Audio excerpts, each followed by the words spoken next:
आज मैं आपको एक कहानी बताने जा रहा हूँ। वह प्रभु श्री राम के बारे में। वह कहानी ही नहीं बल्कि हमें जीने का एक सही तरीका बताया है। तो चलो दोस्तों शुरू करते हैं वह कहानी।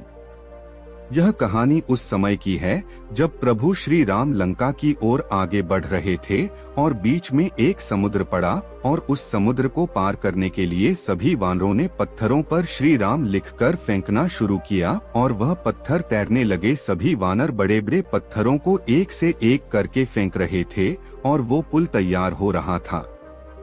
लेकिन दूर पर एक वानर ने देखा कि छोटी सी गहलेरी छोटे छोटे से पत्थरों को उठा रही है और उस पर श्री राम लिख रही है और पानी में फेंक रही है। यह देखकर वानर गिलहरी पर मुस्कुराने लगा, हंसने लगा कि छोटी सी गिलहरी तो छोटे छोटे पत्थरों को फेंक रही है पानी में, इससे क्या होगा, इन छोटे छोटे पत्थरों को फेंकने से कुछ नहीं होगा और ऐसे तो पुल बनने में सालों लग जाएंगे और प्रभु श्री राम कभी भी लंका नहीं पहुंच पाएंगे।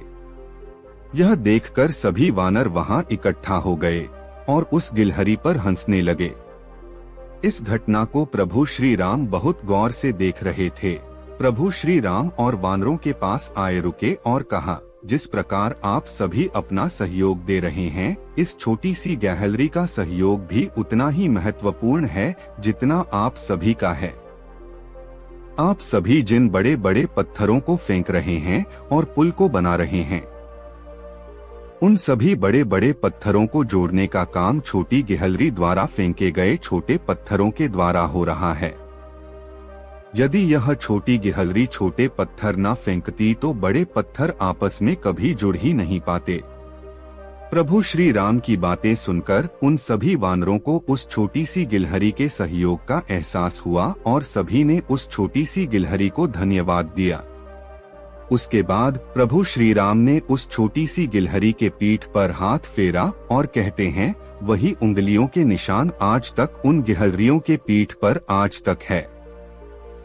हम कई बार अपनी जिंदगी में यह सोचकर मदद नहीं करते हैं कि हमारी यह छोटी सी मदद किस इंसान को, किस व्यक्ति को क्या फर्क देगी, लेकिन आप नहीं जानते कि आपकी छोटी सी मदद किस इंसान को, किस व्यक्ति को कितना बदल सकती है। इसलिए आप अपने जीवन में अपनी ओर से जितना भी सहयोग किसी के लिए कर पाए वो सहयोग जरूर दें।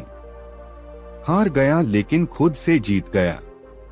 दोस्तों, हरीश नाम का एक लड़का था। उसे दौड़ने का बहुत शौक था। वह कई मैराथन में हिस्सा ले चुका था, परंतु वह किसी भी रेस को पूरा नहीं करता था। एक दिन उसने ठान लिया, चाहे कुछ भी हो जाए, कि वह रेस पूरी जरूर करेगा। अब रेस शुरू हुई। हरीश ने भी दौड़ना शुरू किया।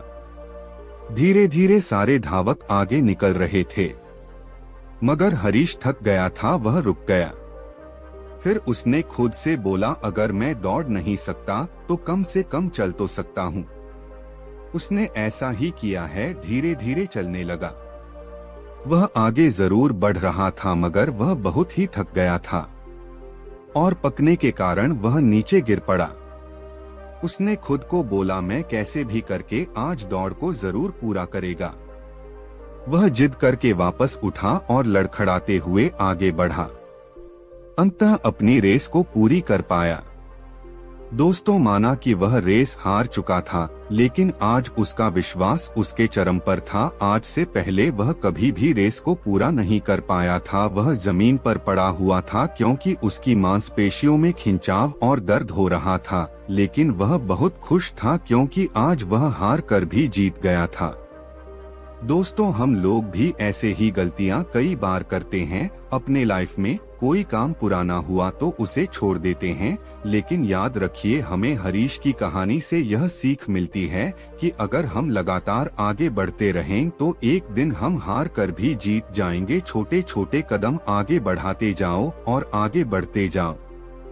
दोस्तों, कभी भी हमें कोई काम नहीं हो रहा, नहीं हो पाया, ऐसा कहकर नहीं छोड़ना है। हमें उस काम को पूरा जरूर करना है और अपने मन में ठान लेना है कि अभी नहीं तो कभी नहीं, मैं ही हूँ जो इसको कर सकता हूँ और मैं इसको जरूर करूँगा। क्रोध का विनाश। एक बार की बात है, गौतम बुद्ध गांव में पेड़ के नीचे बैठकर गांव वालों को क्रोध के ऊपर समझा रहे थे, उसके ऊपर सत्संग दे रहे थे और समझा रहे थे कि किस प्रकार क्रोध एक इंसान को किस तरीके से पूरी तरह नष्ट कर देता है। जब किसी इंसान को क्रोध आता है तो वह किसी के बारे में नहीं सोचता है, मूर्ख बन जाता है और इस प्रकार की हरकतें करने लग जाता है जिससे उसका विनाश निश्चित होता है। सारे गांव वाले इस बात को बहुत ही ध्यान से सुन रहे थे कि क्रोधित व्यक्ति कभी भी अपना आपा खो सकता है और किसी के साथ ही कोई भी व्यवहार कर सकता है। जब यह इसे विषय आगे बढ़ने लगा तो गांव वाले इस विषय को बहुत ही ध्यान पूर्वक सुनने लगे, लेकिन बीच में बैठा हुआ व्यक्ति थोड़ा विचलित हो रहा था। उसे लग रहा था कि यह सारी की सारी बातें उसे सुनाई जा रही है, क्योंकि उसे बहुत क्रोध आता था। जैसे जैसे यह विषय से आगे बढ़ता गया, उस व्यक्ति का क्रोध और बढ़ता गया और अपने स्थान से खड़ा होकर गौतम बुद्ध के पास गया, उनके मुंह पर थूक दिया और कहने लगा, क्या फालतू की बातें कर रहे हो, क्या बकवास कर रहे हो, हमें तुम्हारी यह फालतू की बातें नहीं सुनना, जहां से चले जाओ। जब गांव वालों ने देखा कि वह व्यक्ति गौतम बुद्ध के साथ किस प्रकार का व्यवहार कर रहा है, गांव वाले गुस्सा हो गए और उसे मारने के लिए दौड़ पड़े। लेकिन गौतम बुद्ध अभी भी शांत थे और उसी मनोभाव में थे जिस प्रकार पहले वह सत्संग दे रहे थे। बुद्ध ने उन व्यक्तियों को रोका और कहा कि नहीं, इस व्यक्ति को कुछ मत कहिए, इस व्यक्ति की कोई गलती नहीं है, इस व्यक्ति को क्रोध आ रहा है और क्रोध में ऐसा होना निश्चित है, इसमें इसकी कोई गलती नहीं है। सभी गांव वाले आश्चर्यचकित हो गए कि गौतम बुद्ध के साथ इस व्यक्ति ने इतना कुछ किया, लेकिन गौतम बुद्ध अभी भी शांत है और उस व्यक्ति के खिलाफ कोई भी बात नहीं सुन रहे हैं। थोड़ी देर के बाद वह व्यक्ति वहां से चला गया और सारे लोग अपने क्रियाकलाप में लग गए। रात में जब वह व्यक्ति सोया तब उसे अपनी गलती का एहसास हुआ। सुबह उठकर वह जल्दी गौतम बुद्ध के पास पहुंचा और उनके पैरों में गिरकर रोने लगा, कहने लगा कि मुझसे बहुत ही बड़ी गलती हो गई है, मुझे माफ कर दीजिए कि मैंने आपको कल बहुत ही अपशब्द कहे, बहुत ही बुरा व्यवहार किया और इसके लिए आप जो सजा मुझे देना चाहते हैं वो दें। गौतम बुद्ध ने उस व्यक्ति को उठाया और कहा कि मैं बीते हुए दिनों की बातों को याद नहीं रखता और तुम्हें भी यही करना चाहिए। तुमने अपनी गलती मानी और उससे सीख ली। क्रोध हर एक इंसान को आता है और वह अपने साथ बहुत कुछ लेकर जाता है, इसलिए अगर आपकी जिंदगी में भी कभी क्रोध आता है तो उस समय के गुजर जाने का इंतजार कीजिए, क्योंकि क्रोध थोड़े समय के लिए आता है लेकिन मैं आपकी जिंदगी से बहुत कुछ लेकर चला जाता है।